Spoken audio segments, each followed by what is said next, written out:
Pemirsa, puluhan umat Hindu di Kota Medan, Sumatera Utara melaksanakan persembahyangan bersama di Pura Agung Raksa Buana serangkaian peringatan Hari Suci Galungan pada Rabu malam 30 Mei 2018.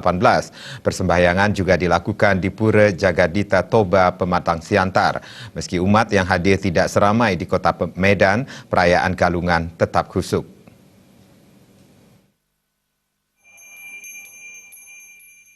Rabu 30 Mei, umat Hindu tanah air memperingati Hari Raya Galungan yang dimaknai sebagai simbol kemenangan Dharma atau kebaikan melawan adharma atau sifat buruk. Khusus di Kota Medan, puncak perayaan Galungan dipusatkan di Pura Agung Raksa Buana di Jalan Polonia, Medan, Sumatera Utara.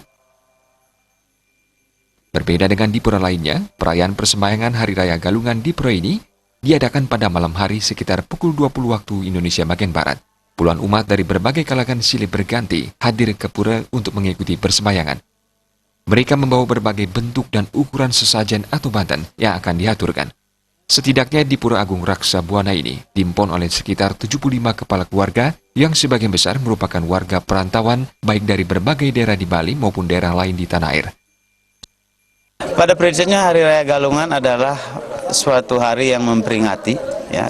Filosofisnya adalah kemenangan Dharma melawan adharma, kemenangan kebaikan melawan kebatilan, kemenangan pikiran baik melawan pikiran buruk, perkataan baik melawan perkataan buruk, dan tentu tingkah laku yang baik akan menang daripada tingkah laku yang buruk. Jadi prinsipnya adalah sebuah pergulatan antara kebaikan dan keburukan. Jadi yang kita lakukan yaitu persembahyangan bersama warga yang ada di Kota Medan dan sekitarnya.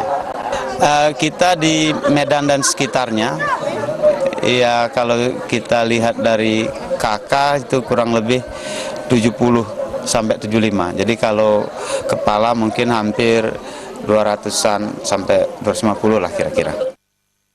Sementara itu, Iwayan Danu Wijaya mengatakan, meskipun tidak merayakan di kampung halamannya di Bali, perayaan Hari Raya Galungan di sini juga sangat berkesan. Ya, perasaannya senang, ya penuh suka, biasanya sukacita lah, bisa dengan keluarga karena Hari Raya Galungan ini merupakan kemenangan Dharma melawan adharma, kebaikan yang menang daripada keburukan. Ya, mudah-mudahan dengan perayaan Hari Raya Galungan ini, ya kami semua mendapatkan berkah, ya, biasanya mendapatkan kebahagiaan lahir maupun batin. Di lokasi terpisah, perayaan persembahyangan Hari Raya Galungan di Pematang Siantar dilaksanakan di Pura Jagadita Toba, di Kelurahan Bahkapul, Kecamatan Siantar, Sitalasari pada Rabu pagi. Meski umat yang hadir tidak seramai di Kota Medan, perayaan Galungan tetap khusyuk dihadiri umat Hindu perantauan. Tim Liputan